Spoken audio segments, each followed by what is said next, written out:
नमस्कार साथियों। आज 4 जनवरी 2025 सबसे बड़ी खबर सामने आ रही है ईपीएस 95 पेंशन को लेकर। और ये खबर हर पेंशनधारी के दिल से जुड़ी है। आप सब जानते हैं कि हम पिछले कई सालों से ईपीएस 95 पेंशन बढ़ाने की मांग को लेकर आवाज उठा रहे हैं। अब हालात बदलते नजर आ रहे हैं। सरकार की ओर से महत्वपूर्ण संकेत मिले हैं जो हमारे संघर्ष की जीत की तरफ पहला कदम हो सकता है। इसलिए साथियों, अगर आपने अब तक हमारे चैनल ईपीएस 95 नेटवर्क को सब्सक्राइब नहीं किया है तो अभी सब्सक्राइब करें, वीडियो को ज़्यादा से ज़्यादा शेयर करें और हमारे इस आंदोलन को हर पेंशनर तक पहुंचाएं, क्योंकि ये सिर्फ एक खबर नहीं, ये हमारी उम्मीद, हमारा संघर्ष और हमारा हक है। ईपीएस पेंशन हक न्यूज़। सरकार ने 2025 तक ईपीएस 95 पेंशन बढ़ाकर 10,000 रुपये कर दी। कर्मचारी पेंशन योजना ईपीएस 95 भारत भर के लाखों कर्मचारियों के लिए सेवानिवृत्ति सुरक्षा का आधार रही है। अपनी शुरुआत से ही इसने एक महत्वपूर्ण सुरक्षा कवच प्रदान किया है, जिससे ये सुनिश्चित हुआ है कि पेंशन भोगियों को सेवानिवृत्ति के बाद एक स्थिर आय प्राप्त हो। 2025 के लिए ईपीएस 95 पेंशन वृद्धि की घोषणा के साथ पेंशन भोगी अपने मासिक लाभों में उल्लेखनीय वृद्धि की उम्मीद कर सकते हैं। ये विकास उन सेवानिवृत्त व्यक्तियों के जीवन की गुणवत्ता में सुधार का वादा करता है जो इन पेंशन पर बहुत अधिक निर्भर हैं। इस लेख में हम इस वृद्धि के विवरण, इसके निहितार्थ और पेंशन भोगियों के लिए ये कदम क्यों महत्वपूर्ण है, इस पर चर्चा करेंगे। ईपीएस 95 और इसके महत्व को समझना। ईपीएस 95 को संगठित क्षेत्र के कर्मचारियों को पेंशन लाभ प्रदान करने के लिए कर्मचारी भविष्य निधि संगठन ईपीएफओ के एक भाग के रूप में शुरू किया गया था। कर्मचारी भविष्य निधि ईपीएफ, जो एक मुश्त सेवानिवृत्ति बचत है, के विपरीत ईपीएस कर्मचारी की सेवा के वर्षों की संख्या और वेतन के आधार पर मासिक पेंशन की गारंटी देता है। ये मासिक पेंशन सेवानिवृत्त लोगों के लिए आय का एक महत्वपूर्ण स्रोत है, खासकर उन लोगों के लिए जिनके पास नौकरी छोड़ने के बाद आय के कोई वैकल्पिक स्रोत नहीं है। ईपीएस 95 के तहत पेंशन राशि की गणना एक सूत्र के आधार पर की जाती है जो पेंशन योग्य वेतन और पेंशन योग्य सेवा वर्षों को ध्यान में रखता है। समय के साथ मुद्रास्फीति और बढ़ती जीवन यापन लागतों ने सरकार के लिए पेंशन राशि में समय समय पर संशोधन करना अनिवार्य कर दिया है, ताकि पेंशन भोगियों को वास्तविक आय में नुकसान ना हो। 2025 में पेंशन वृद्धि की घोषणा। पेंशन भोगियों की मांगों और जीवन यापन की बढ़ती लागत के मद्देनजर सरकार ने 2025 से ईपीएस 95 पेंशन राशि में वृद्धि की घोषणा की है। ये समायोजन आर्थिक कारकों, मुद्रास्फीति दरों और ईपीएफओ की वित्तीय स्थिति पर सावधानीपूर्वक विचार करने के बाद किया गया है। पेंशन वृद्धि का उद्देश्य पेंशन भोगियों को बेहतर वित्तीय सुरक्षा और बेहतर क्रय शक्ति प्रदान करना है। ये वृद्धि हाल के वर्षों में सबसे महत्वपूर्ण संशोधनों में से एक होने की उम्मीद है, जो वरिष्ठ नागरिकों और सेवानिवृत्त कर्मचारियों के समर्थन के लिए सरकार की प्रतिबद्धता को दर्शाती है। इस कदम को श्रमिकों के योगदान को मान्यता देने तथा ये सुनिश्चित करने की दिशा में एक सकारात्मक कदम के रूप में देखा जा रहा है कि वे अपनी सेवानिवृत्ति के वर्षों को सम्मानपूर्वक जी सकें। पेंशन वृद्धि का पेंशन भोगियों पर क्या प्रभाव पड़ेगा? पेंशन भोगियों के लिए ईपीएस 95 पेंशन में वृद्धि का अर्थ है हर महीने अधिक व्यय योग्य आय। ये अतिरिक्त आय बढ़ती स्वास्थ्य देखभाल लागत, मुद्रास्फीति से संबंधित मूल्य वृद्धि और दैनिक खर्चों को पूरा करने में मदद कर सकती है। कई पेंशन भोगी निश्चित आय पर जीवन यापन करते हैं और आवश्यक वस्तुओं और सेवाओं की कीमतों में। नमस्कार साथियों, आज 4 जनवरी 2025 सबसे बड़ी खबर सामने आ रही है ईपीएस 95 पेंशन को लेकर। और ये खबर हर पेंशनधारी के दिल से जुड़ी है। आप सब जानते हैं कि हम पिछले कई सालों से ईपीएस 95 पेंशन बढ़ाने की मांग को लेकर आवाज उठा रहे हैं। अब हालात बदलते नजर आ रहे हैं। सरकार की ओर से महत्वपूर्ण संकेत मिले हैं जो हमारे संघर्ष की जीत की तरफ पहला कदम हो सकता है। इसलिए साथियों, अगर आपने अब तक हमारे चैनल ईपीएस 95 नेटवर्क को सब्सक्राइब नहीं किया है तो अभी सब्सक्राइब करें, वीडियो को ज़्यादा से ज़्यादा शेयर करें और हमारे इस आंदोलन को हर पेंशनर तक पहुंचाएं, क्योंकि ये सिर्फ एक खबर नहीं, ये हमारी उम्मीद, हमारा संघर्ष और हमारा हक है। ईपीएस पेंशन हक न्यूज़। सरकार ने 2025 तक ईपीएस 95 पेंशन बढ़ाकर 10,000 रुपये कर दी। कर्मचारी पेंशन योजना ईपीएस 95 भारत भर के लाखों कर्मचारियों के लिए सेवानिवृत्ति सुरक्षा का आधार रही है। अपनी शुरुआत से ही इसने एक महत्वपूर्ण सुरक्षा कवच प्रदान किया है, जिससे ये सुनिश्चित हुआ है कि पेंशन भोगियों को सेवानिवृत्ति के बाद एक स्थिर आय प्राप्त हो। 2025 के लिए ईपीएस 95 पेंशन वृद्धि की घोषणा के साथ पेंशन भोगी अपने मासिक लाभों में उल्लेखनीय वृद्धि की उम्मीद कर सकते हैं।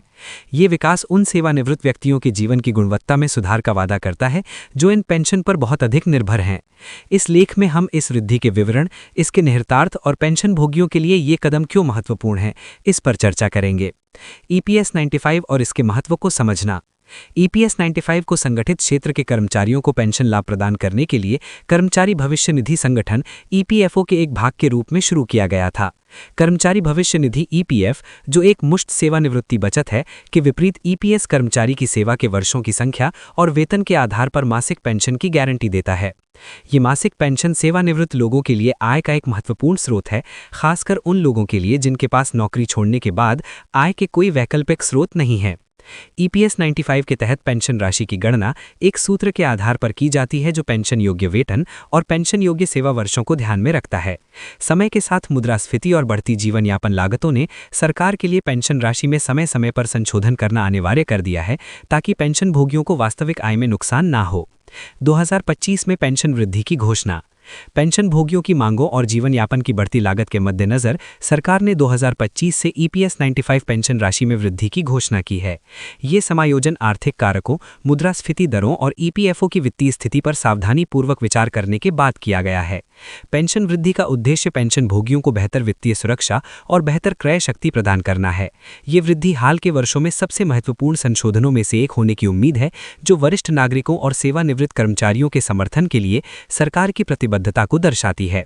इस कदम को श्रमिकों के योगदान को मान्यता देने तथा ये सुनिश्चित करने की दिशा में एक सकारात्मक कदम के रूप में देखा जा रहा है कि वे अपनी सेवानिवृत्ति के वर्षों को सम्मानपूर्वक जी सकें। पेंशन वृद्धि का पेंशन भोगियों पर क्या प्रभाव पड़ेगा? पेंशन भोगियों के लिए ईपीएस 95 पेंशन में वृद्धि का अर्थ है हर महीने अधिक व्यय योग्य आय। ये अतिरिक्त आय बढ़ती स्वास्थ्य देखभाल लागत, मुद्रास्फीति से संबंधित मूल्य वृद्धि और दैनिक खर्चों को पूरा करने में मदद कर सकती है। कई पेंशन भोगी निश्चित आय पर जीवन यापन करते हैं और आवश्यक वस्तुओं और सेवाओं की कीमतों में लगातार वृद्धि के कारण अपने खर्चों का प्रबंधन करना उनके लिए चुनौतीपूर्ण होता है। इस वृद्धि के साथ पेंशन भोगियों के पास इन वित्तीय आवश्यकताओं को अधिक आराम से पूरा करने के लिए एक सहारा होगा। इसके अलावा इस वृद्धि से सेवानिवृत्त लोगों के बीच वित्तीय तनाव कम होने और उनके समग्र कल्याण और मानसिक स्वास्थ्य में सुधार होने की उम्मीद है। उच्च पेंशन का आश्वासन वित्तीय प्रबंधन की चिंताओं को कम कर सकता है और पेंशन भोगियों को अपनी सेवानिवृत्ति का अधिक पूर्ण आनंद लेने में सक्षम बना सकता है। पेंशन वृद्धि से व्यापक अर्थव्यवस्था को भी लाभ होता है। उच्च आय वाले पेंशन भोगी वस्तुओं और सेवाओं पर अधिक खर्च करने की संभावना रखते हैं, जिससे स्थानीय व्यवसायों को बढ़ावा मिलता है और आर्थिक विकास में योगदान मिलता है। इस बढ़े हुए खर्च का उन समुदायों पर सकारात्मक प्रभाव पड़ सकता है जहां सेवानिवृत्त लोगों की संख्या अधिक है। पेंशन वृद्धि को प्रभावित करने वाले कारक। पेंशन वृद्धि की सीमा निर्धारित करने में कई कारकों ने भूमिका निभाई।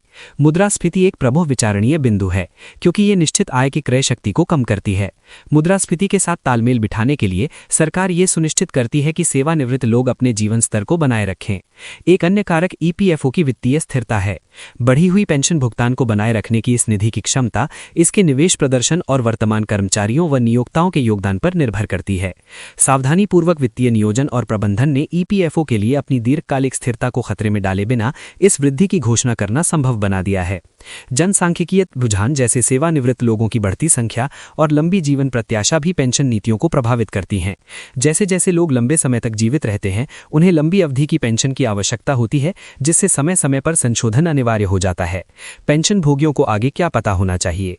पेंशन भोगियों को पेंशन वृद्धि के सटीक विवरण, जिसमें संशोधित पेंशन दरें और प्रभावी तिथियां शामिल हैं, के बारे में जानकारी रखनी चाहिए। ये समझने के लिए कि ये वृद्धि व्यक्तिगत पेंशन राशि को कैसे प्रभावित करेगी, ईपीएफओ या संबंधित सरकारी निकायों से आधिकारिक संचार कर नजर रखना महत्वपूर्ण है।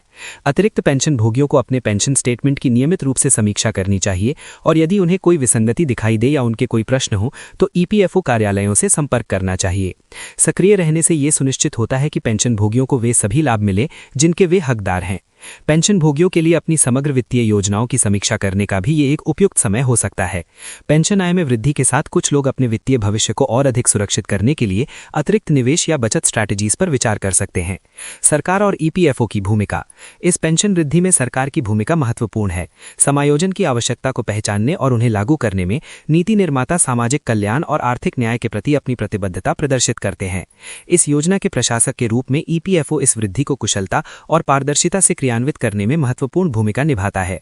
इस पहल की सफलता के लिए बढ़ी हुई पेंशन का समय पर वितरण सुनिश्चित करना और पेंशन भोगियों के साथ स्पष्ट संवाद बनाए रखना आवश्यक है। सरकार और ईपीएफओ को भविष्य में आवश्यकता अनुसार समायोजन करने के लिए आर्थिक स्थितियों और पेंशन भोगियों की आवश्यकताओं की निगरानी करना जारी रखना चाहिए। भविष्य की ओर देखना। ईपीएस 95 पेंशन का भविष्य। 2025 की पेंशन वृद्धि ईपीएस 95 पेंशन के भविष्य के लिए एक सकारात्मक मिसाल पेश करती है। ये बदलती आर्थिक वास्तविकताओं और जनसांख्यिकीय रुझानों के अनुसार पेंशन नीतियों को अनुकूलित करने के महत्व पर प्रकाश डालती है। जैसे जैसे भारत का कार्यबल और अर्थव्यवस्था विकसित होती है, पेंशन प्रणाली को सेवानिवृत्त लोगों की आवश्यकताओं के प्रति संवेदनशील बने रहना आवश्यक है। आने वाले वर्षों में पेंशन कवरेज में सुधार करने, लाभ बढ़ाने और फंड की स्थिरता बढ़ाने के उद्देश्य से और भी सुधार किए जा सकते हैं। डिजिटल नवाचार और बेहतर डेटा प्रबंधन पेंशन प्रशासन की दक्षता में भी सुधार ला सकते हैं। पेंशन भोगियों के लिए मुख्य बात यह है कि उनकी चिंताओं को सुना और संबोधित किया जा रहा है। ये वृद्धि केवल धन के बारे में नहीं, ये सम्मान, गरिमा और देश के विकास में योगदान देने वालों के लिए एक सुरक्षित और आरामदायक सेवानिवृत्ति को सुनिश्चित करने के बारे में है। निष्कर्ष: 2025 के लिए ईपीएस 95 पेंशन वृद्धि भारत में पेंशन भोगियों के लिए एक महत्वपूर्ण मील का पत्थर है। ये बढ़ती जीवन यापन लागत के बीच अत्यंत आवश्यक वित्तीय राहत प्रदान करती है और सामाजिक सुरक्षा के प्रति सरकार की प्रतिबद्धता को पुष्ट करती है। पेंशन भोगी अब बढ़े हुए मासिक लाभों की आशा कर सकते हैं, जो उनके जीवन की गुणवत्ता में सुधार और